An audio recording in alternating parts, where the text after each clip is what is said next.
the broadcast, PCDozier.com/the broadcast. I am your host, Paul Dozier. It is Thursday, April the 14th, 2021. I'm sorry, Thursday, April the 15th, 2021. And I am your host, Paul Dozier. Thank you very much for joining me. And I'm excited. And let me tell you the reason why I'm excited. We are going through a business basics on how to start a business. And I'm focusing a lot on a couple of different things. In fact, I'm going to touch, but you can't get around certain things. You have to have a team. So I'm going to be touching on that one more time and just kind of showing you. We're going to be talking about collaboration today. A little bit. Kind of, sort of. But I wanted to touch on Black Wall Street because usually when people talk about Black Wall Street, it's from a negative point of view. At least the people that I've been listening to. I don't, a lot of people bring up the destruction of Black Wall Street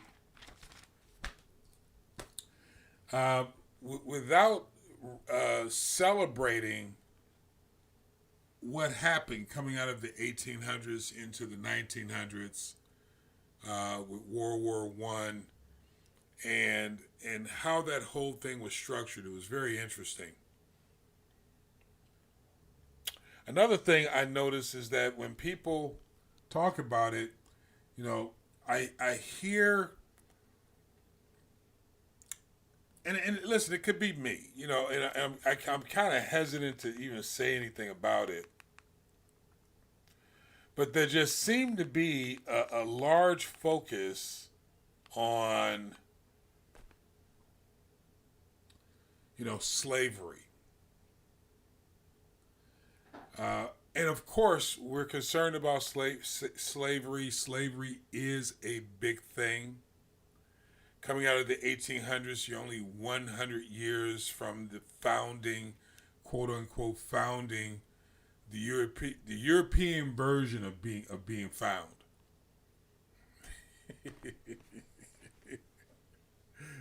How about the incorporation of America? Let's say it like that. We're only 100 years from the incorporation of America. Because, to be quite frank with you, America was something else before it was called America. And don't ask me the names. I don't know. It all depends on the perspective. But there were multiple communities. Or multiple cultures, I would say. I'm sorry, wrong way of putting that. Multiple cultures that were already interacting before America was incorporated.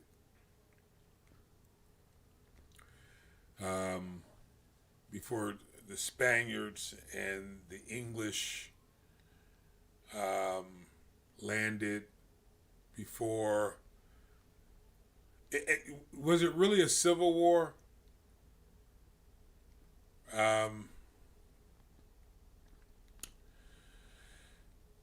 Or was it just a taking?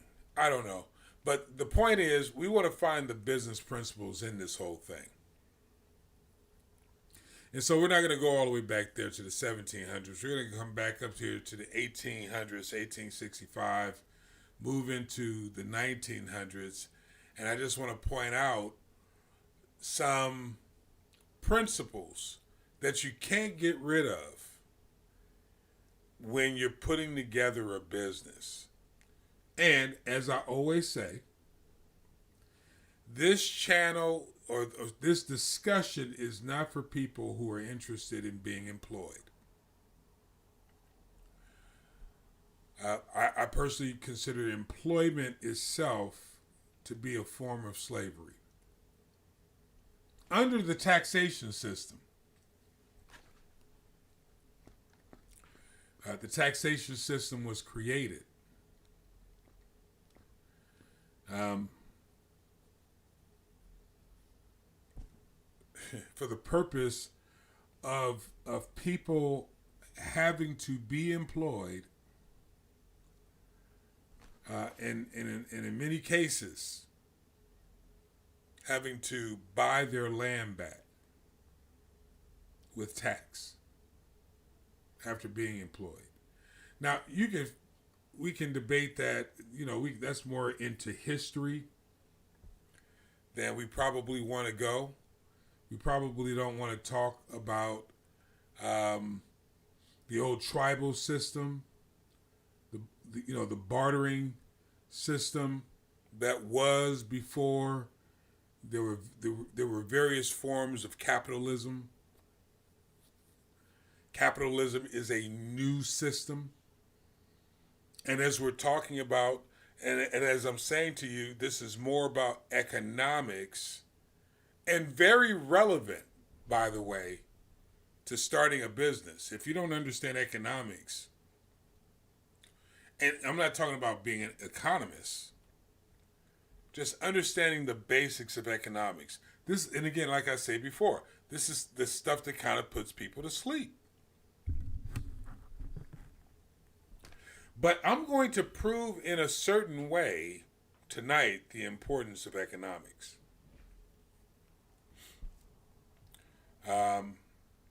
Using Black Wall Street as an example, not focused in on what went wrong, but we're going to focus in on what went right.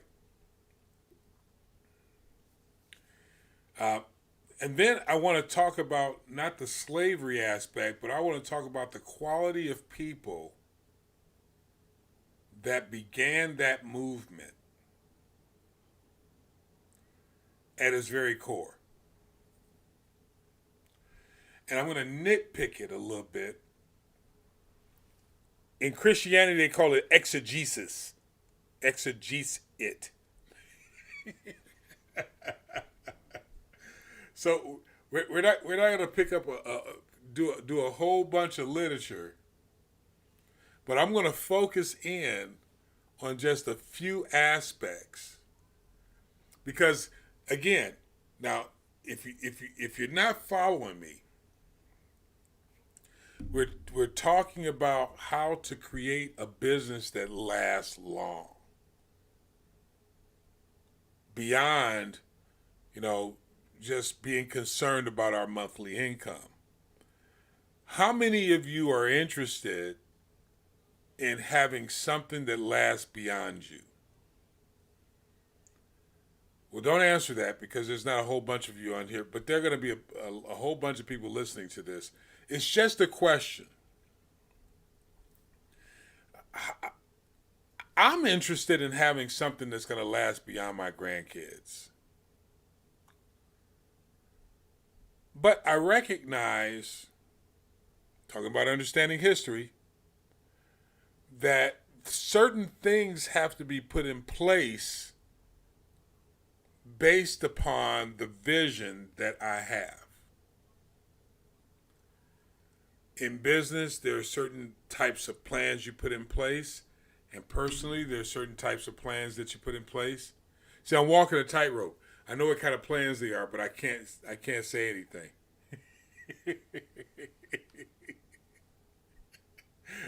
I'm not cleared yet to do it. But there are plans you put in place. Those plans weren't necessarily put in place in the past in creating these large ideas, these large visions for our whole community. But we have the wisdom today to be able to protect ourselves if there is, and this is where I'm tying this into, collaboration. So in building a business, understanding your history, your demographic, and your marketing research, we're still on that. And by the way, I hope you're taking notes, because this is huge. I'm going to tie it all in. That's why I'm asking you to follow me on this. And you have to trust the flow. You have to trust the flow. But listen, without collaboration,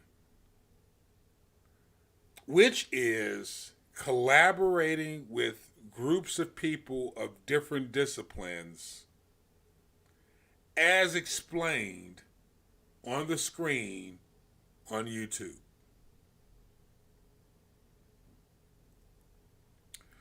Those 9 disciplines I talk about: economics, education, religion, labor, law, entertainment, media, sex, and war. Each and every one of them, you need them all. You have to be in collaboration or striving to be in collaboration with every aspect that I just explained to you. Your round table should be filled with experts as passionate. You're not going to get anyone as passionate as who's more passionate than you, the leader, the person bringing together the collaboration. So you have to be very passionate. You can't be a slouch trying to get someone who's passionate. I remember I've never spoken with him. Listening to a man by the name of Jack Hayford. Oh my goodness. Jack Hayford is one of my heroes when it comes to Christianity. Jack Hayford could tell you how much wind was blowing in 3200 BC. you know, whether the clay walls were sweating at the time. He could tell you how many trees. And he's so believable. You believe what he's saying because you know he's done his research. Jack Hayford started a ministry by the name of Church on the Way, in a college here in Los Angeles, California. He is one of the most admired people, one of the most popular yet unknown people, and how he was able to pull that off, I haven't the slightest. To me, that takes a great deal of humility.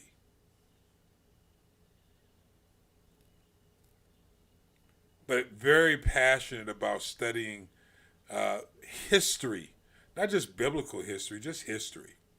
Very passionate person. But in his discipline as a teacher, a professor, a mentor, he's a mentor to mentors. He leveraged his passion to build up ultra successful people around him. So don't think you're going to attract passionate people to your idea if you too are not also as passionate. So to collaborate, you're going to have to step up your game. Understand your market. Understand your demographic. Because these are the questions they're going to ask you. What's your market? What's your demographic? What are you going after? What's your focus? You have to be able to answer those questions. People are not going to want to go down a trail with you and you don't know where you're headed. They don't mind that everything looks crazy. The jungle is still there. They just want to know that you have faith for what's on the other side of it because you've done your research. So the very first person that really needs to be working their craft is the person asking for help. Because you're not asking for other people who have your similar skill set. You're asking for help from people who have a passionate skill set themselves that can help you but in return, you're helping them. You're literally helping other people discover their best. That's the reason why focusing not on the task, but focusing on the team is the most important thing I believe that you can do.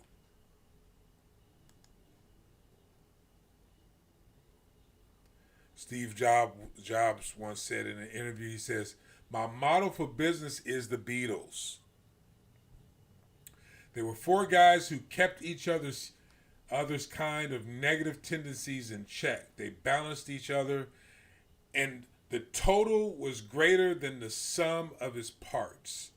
That's how I see business, and I agree with him. Great things in business are never done by one person. They're done by a team of people. So collaboration has to be first and foremost on your mind. And in showing you this example from Black Wall Street, Tulsa, Oklahoma, in the 1910s through 1920s, I want to show you the history that came before that in two examples. Two men that got together and started a movement. Now, keep in mind, Tulsa, Oklahoma had about 100,000 people anyway. But there were about 10,000 black folks.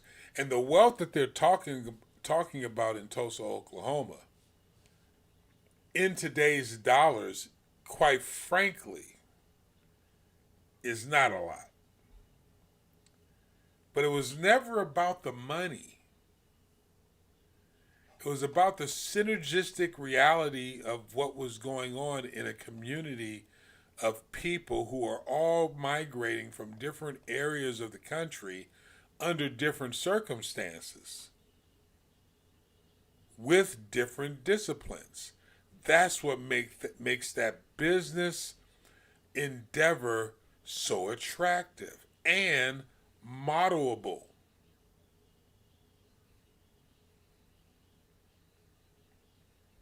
There was a synergistic energy there. And they were able to put together things. It was Henry Ford that says if everyone is moving forward together, then success takes care of itself. And so the success of what we call Black Wall Street, and that's because that's what it was in Tulsa, Oklahoma, was because there was a bunch of people moving into this area that was just incorporated in 1907 and had less restrictive laws. So the ground was fertile for people to come and collaborate and build.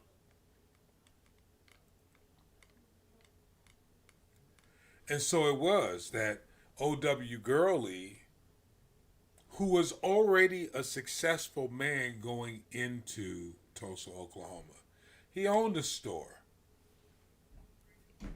You know, he had a good job working for the United States Post Office, walked away from his job, took a chance. He was an educator. He was an entrepreneur already. He was a landowner.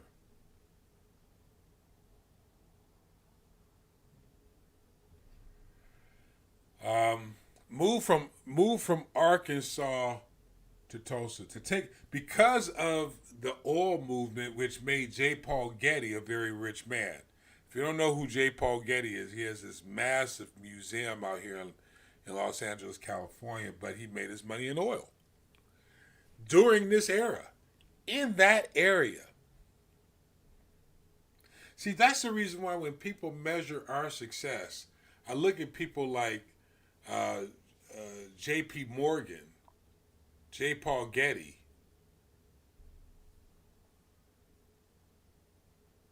and measure our success. And nobody stopped them from being successful, by the way.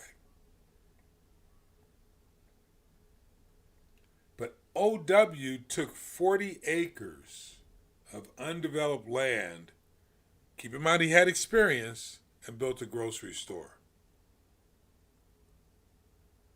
right north of the if you're interested in the research, it's on YouTube. Just go to the Paul C. Dozier broadcast. Just go to, if you're interested, it's right there. You don't even have to look for it. Well, you have to look for me.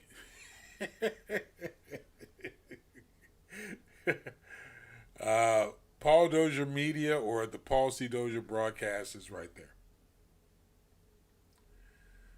But listen, even with that, he could have kept that 40 acres to himself, built a big ranch. The Bigsby family did it here in Long Beach. The Irvine family did it in what's called now Irvine, California.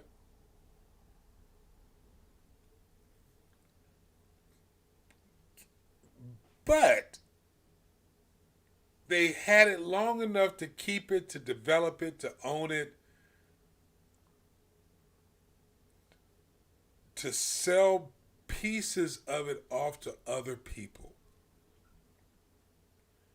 Now, I call, if someone has a whole thing, let's say 40 acres is the whole thing.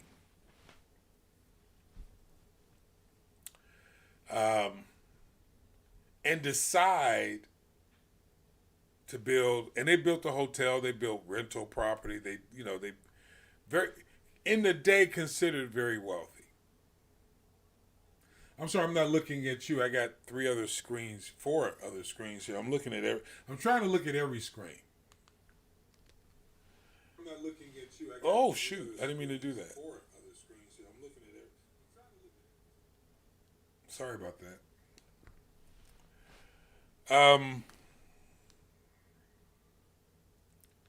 So he bought this land, built it up, and then took on a partner. He didn't have to take on a partner. He already owned 40 acres. And took on a partner by the name of JB. Now, a lot is said about OW, Gurley. And by the way, they didn't use their whole names because they didn't trust white folks. Listen, I'm just telling you the story. But OW and JB got together and developed that 40 acres. And they sold that 40 acres off in pieces and developed that 40 acres. And roughly there were 10,000 people at one time living there. Everyone's heard the stories about how they owned insurance companies, banks, theaters. They brought in the U.S. Postal Service. I wonder how they did that. Especially when OW used to work for the Postal Service. So they built this landscape. Rented out apartment buildings. Had an employment agency.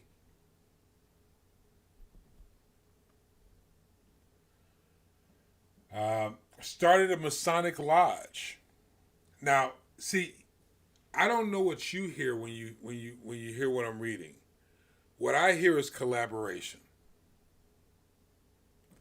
When someone starts a grocery store, that means they're attracting other people.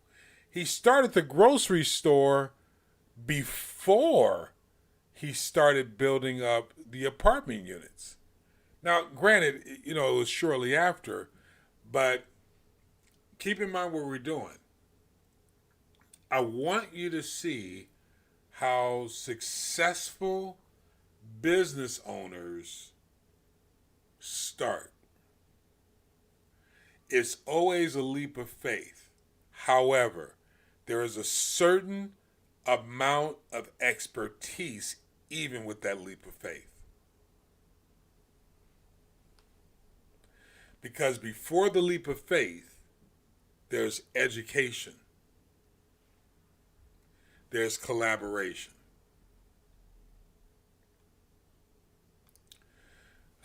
I think that means don't just quit your job and just go off in a completely different direction and you haven't even been educated in the subject matter that you're going in. So I think I'm killing that scenario. So but what I am saying to you um, is focus more on the vision at lower levels so that you can learn what it is that you want to do. Because keep in mind what I'm saying. OW, before he did that, owned property. He had it. He was an educator. He was already an entrepreneur. He was already a landowner. From where he came from, these were not slaves. I heard they were all slaves and just went in and just blew up.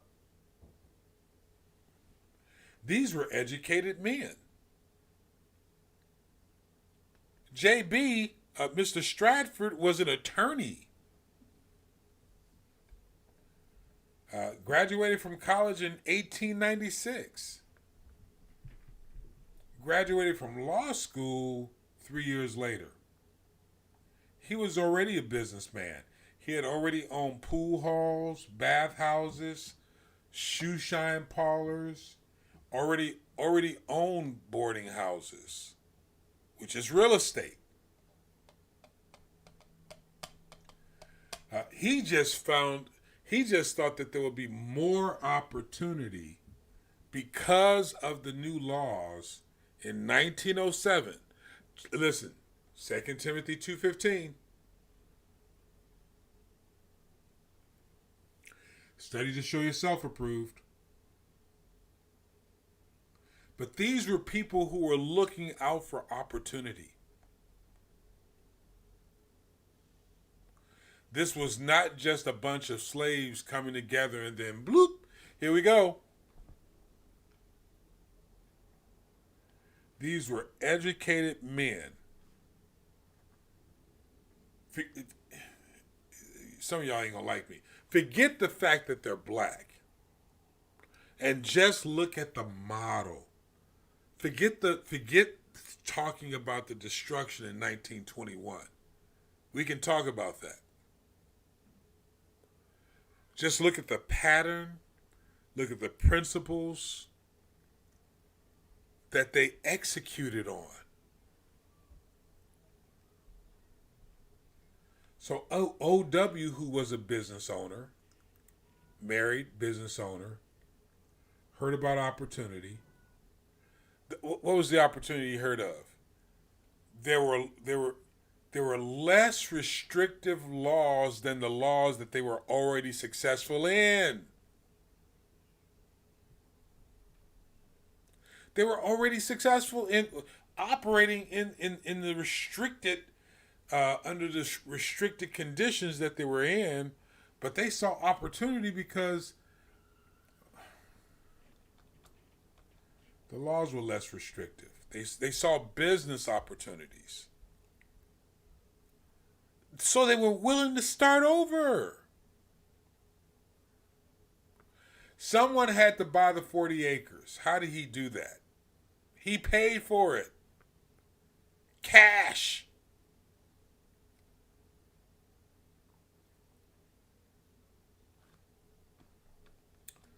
How?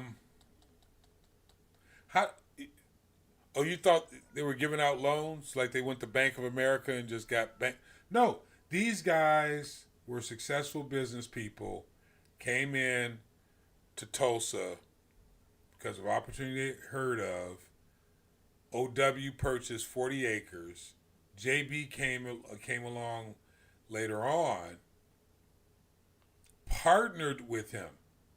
He got involved in the building of all of Black Greenwood section of Tulsa as an early settler with OW Gurley. They both built fortunes in real estate and rental units before, so they knew what they were doing. The largest, I think the only, not sure, but the largest 54-room hotel, the Stratford Hotel. Now listen, look, the wealth that they're saying that these guys had amounted to only about $5 million in today's money. I'm not talking about the money. I'm talking about how did they get there? Collaboration. Collaboration.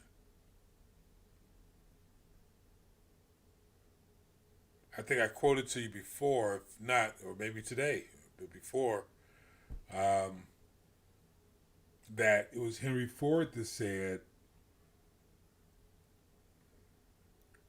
if anyone is moving forward together, the success takes care of itself. If everyone is moving together, the success takes care of itself.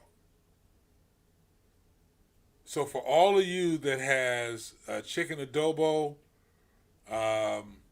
sweet potato dressing, and macaroni recipes and don't want to share with anyone,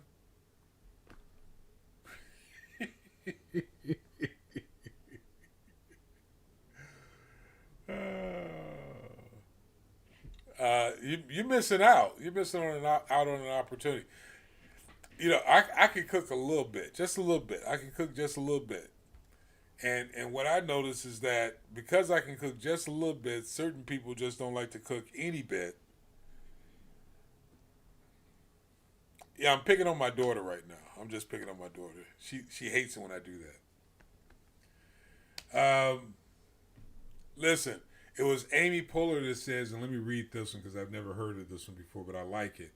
Find a group of people who challenge and inspire you. Spend a lot of time with them, and it will change your life.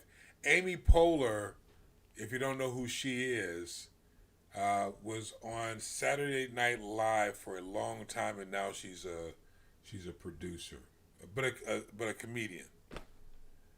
I like the quote. I thought the quote was incredible.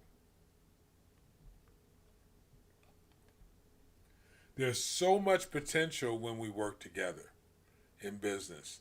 So why am I bringing this up in the study your history form here, and understand your market and your demographic? Because when you study your history, your demographic, and your markets, you find out what team members you need. And I got news for you. Even in my business model, the team members that I thought I needed when I wrote my business plan are different now. I never thought about having an engineer for this, and I knew better. I never factored in having an engineer.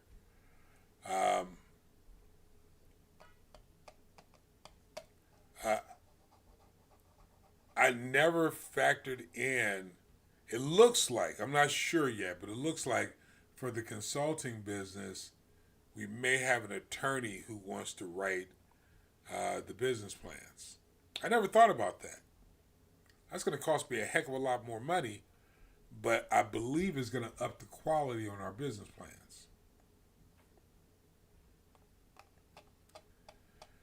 So as you study, you're going to discover what you need to have something that can withstand the test of time.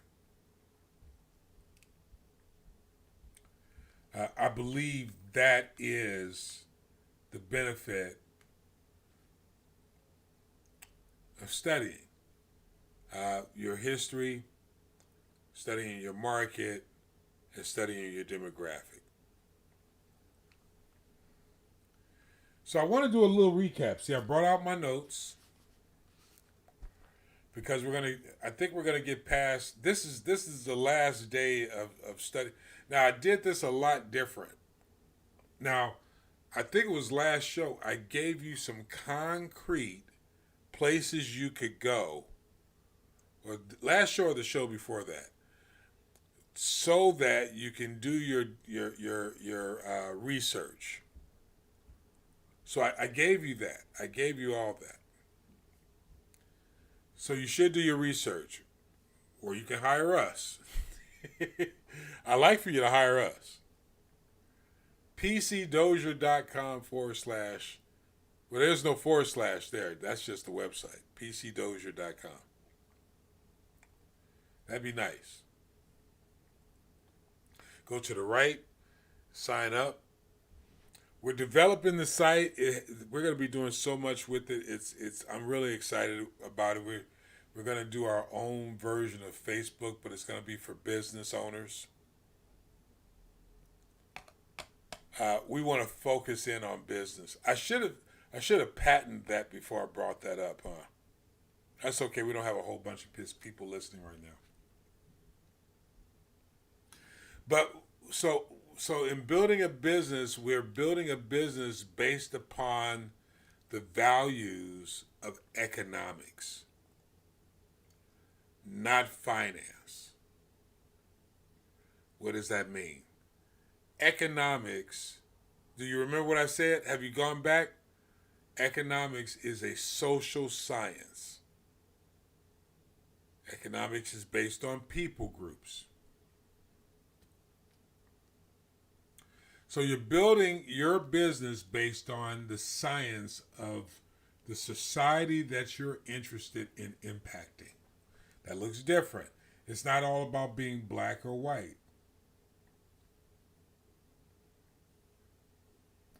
You know, it could be based upon territory. It could be based upon brand awareness. Like, for example, right now, if you're 50, 60 years old, you're thinking more along the lines of healthcare, stability, retirement. You're not thinking about buying a $150,000 car. Chances are,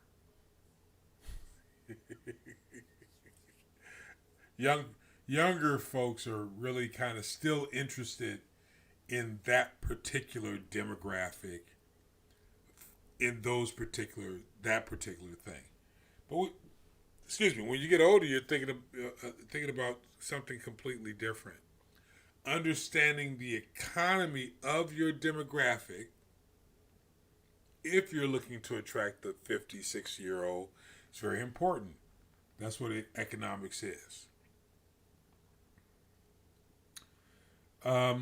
It's understanding the three basic models of having a business. Whether you're going to be self-employed, whether you're going to be a business owner, or you're going to be employed. Now, if you read Robert Kiyosaki's books, The Four Quadrants, I understand the investor side of it. We're not there yet. We're not there. We're not even there yet. The investor is the guy that's going to put up the money for someone else's business. That's where I'm going.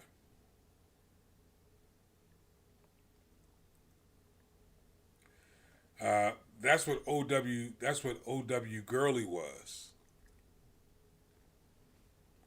He was an investor. And And maybe they were wrong, but how could he only be worth $5 million? I think Madam C.J. Walker was worth more than that.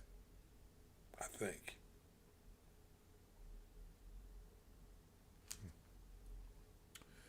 Um, and again, learning how to set the business up for legacy. In other words, putting the right things in place.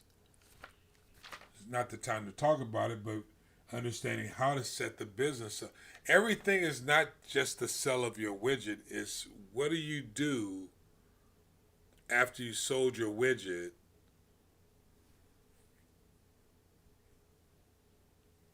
How do you divvy it up amongst your assets? Um, it's understanding how to develop a business. And one way of doing that might be to set up a franchise, either by buying into someone else's franchise or creating your own. I like the idea of developing an idea for legacy's sake, creating all the moving pieces, creating a system for it, and building your own franchise.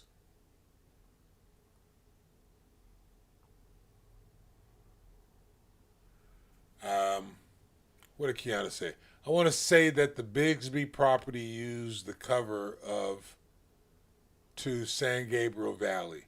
Yeah, they started selling that stuff off. It's beautiful. And I think they still own a lot of it, Kiana. I think they do. Thanks for tuning in, Tanya. I appreciate you. In fact, for both of you, if this is really meaningful to you, please share it with other people. Because look, and I'm telling you, and this is so true. No,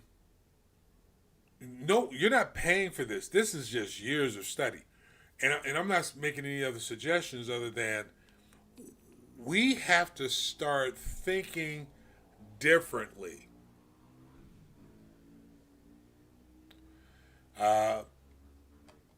Because if your perspective is wrong, you can't even see these things.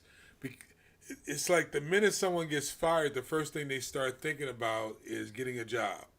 Why not think about taking your 15 years of experience and starting your own business? I hit somebody with that one time. And I still see him on LinkedIn getting job after job after job. This guy's brilliant. And I'm thinking, why don't you just get contracts? Why get a job? Why not just put everything in place and get a contract? The government gives out a bunch of them. Corporations give out a bunch of them. Now, I'm not saying you can get rich on one contract. But as we talked about yesterday, you know, where the brother, I almost forgot his name, gosh darn it, was working for the railroad, was a salesperson, that sort of thing, went into business for herself, 2 companies, partnered with Jim Cavanaugh. I don't know how I can figure his name. His name is similar to my buddy's name I grew up with, David L. Stewart. Worldwide Technology. Landed a contract with the government.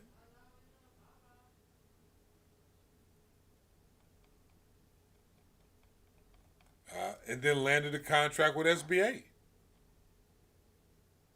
And they went looking for him. Opportunities are there if we take the time. And I even said yesterday, I think it was, how he was involved in his community, David L. Stewart, that is, how he was involved, one of the richest black men in America, so to, as they say, worth about $5 billion. He was involved with his community, never lost touch with his community. He went from job to job until he started his own business. Went into debt. You guys remember this story. I'm not going to go back there. But what I'm saying about OW, Mr. Gurley, and Mr. Stratford, who was an attorney. These were guys who were already successful. And they came together in Tulsa, Oklahoma, and collaborated. One's an attorney, one's an entrepreneur. And listen, you may think I'm saying this over and over again, and I'm just being repetitive just for the sake of being repetitive. No, you have to start thinking differently. Because even though I'm saying the same thing over and over again, some people are not getting it until the second, third, sometimes fourth time. Some people don't even have it yet. So the goal is learn a craft, become an expert, and collaborate with other people who are just as passionate as you.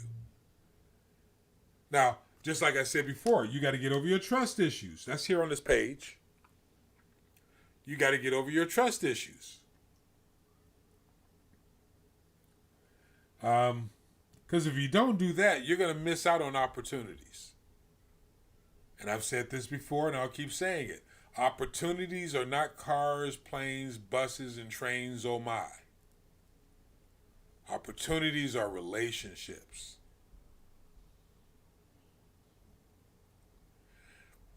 If you're still looking to be the first one with this trinket or that trinket, or you want the biggest trinket, you're missing out on opportunities.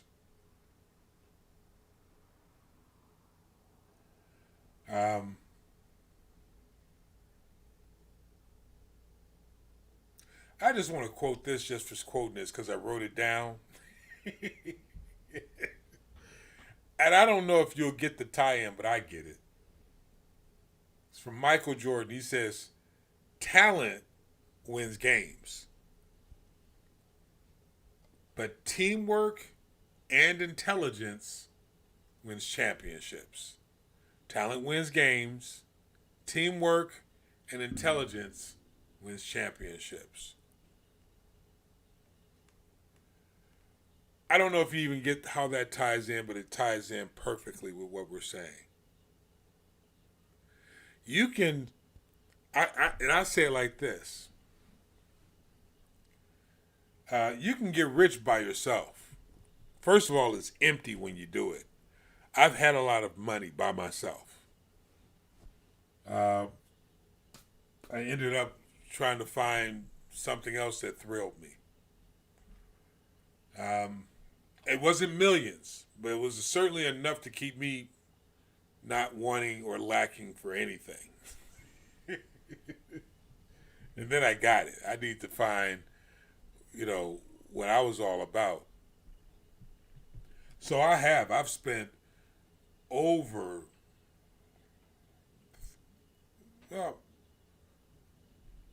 over 20, maybe 24, 25 plus years just learning. And the reason why, and I think it's important to point this out,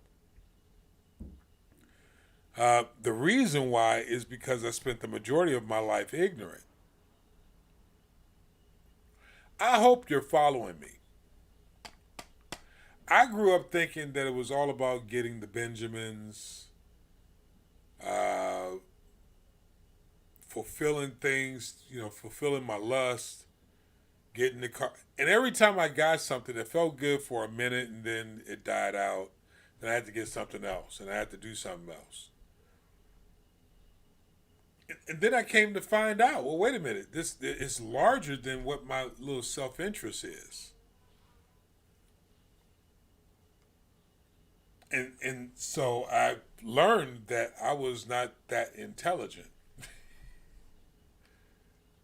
Remember what Michael Jordan said, and I believe it. I really do. Teamwork and intelligence. I didn't believe in teamwork, and I had no intelligence. So I won no championships, but I won games.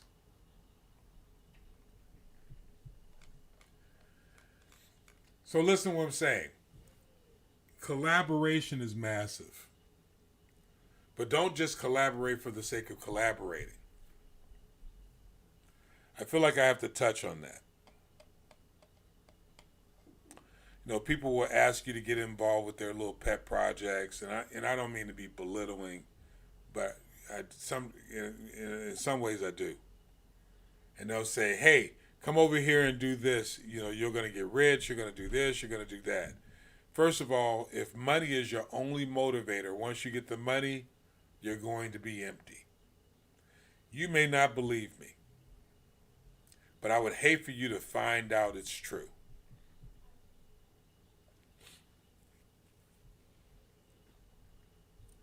So come on over here. We can make millions and millions of dollars together. Well, first of all, we don't have a problem making money.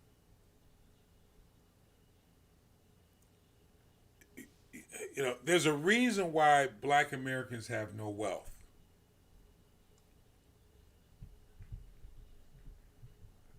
And listen, I hope you're following me. I just told you about two men who were considered groundbreakers and the most money they had. Now, keep in mind, don't get mad at me, because it was a lot of money back then, was $5 million in assets. Probably undervalued. Meanwhile, J. Paul Getty was making billions in that time.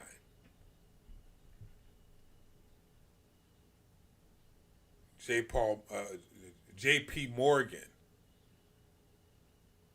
billions.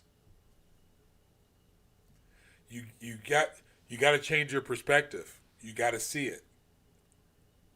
The most important thing is not the project, it's the collaboration. It's having the right relationships. You got to hear me. And it's not that they're not there. You got to see them. But until you change your perspective, you can have a good perspective, good prospective. And prospective is tied to hope. You can have a good perspective. But unless you change how you see things, you won't see the opportunities, which are the relationships that are right in front of you. So let me go back to what I was saying, and I'll close with this. O.W. Gurley, famously known for one of the creators of Black Wall Street, who was an entrepreneur, landowner, born to a slave, but was born a free man. Held a position with Grover Cleveland's presidential administration. This was a smart man. Used to work for the U.S. Postal Service. Moved from Arkansas to Perry, Oklahoma. Because in 1889, there was a land grab going on. In other words, if you put your foot on it, you owned it. They relocated to Tulsa to seize now listen to this, the economic opportunities. Don't just think finance when I say economic opportunities. Because there was a multiracial boom going on at the time. Because the laws were less restrictive there in that area. So he purchased 40 acres of tract of undeveloped land and built a grocery store. Forethinker.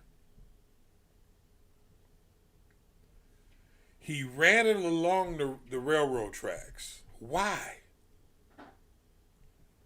He must have known something.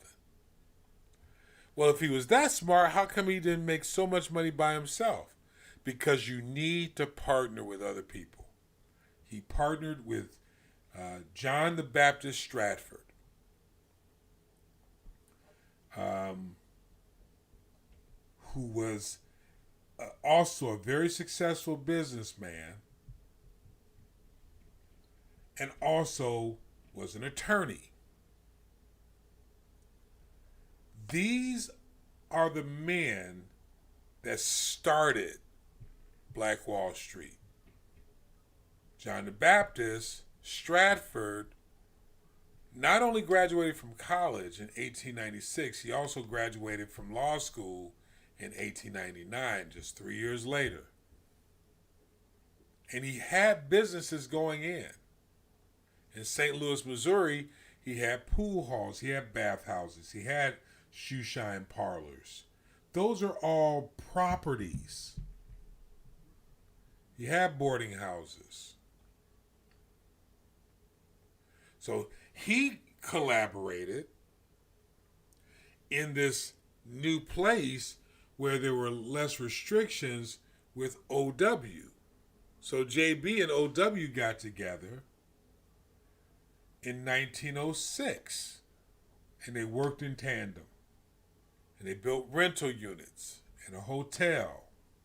And they sold property to people who built hospitals and that sort of thing.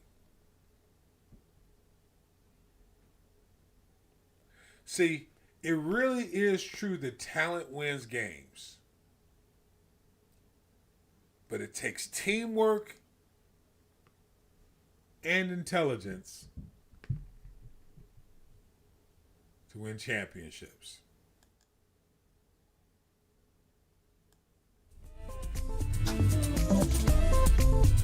All right, Facebook Live, thank you very much for following with me.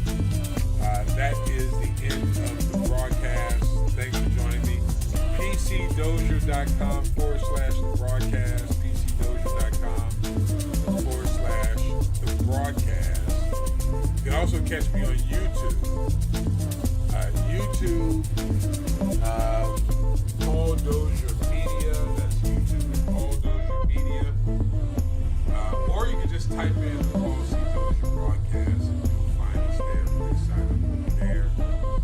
Or go to the website. Sign up at the website. We're going to do this for about 4 or 5 more videos. We're going to lock it up as a series. I'm really excited about this because the way we're going to finish this off is I'm going to do the best I can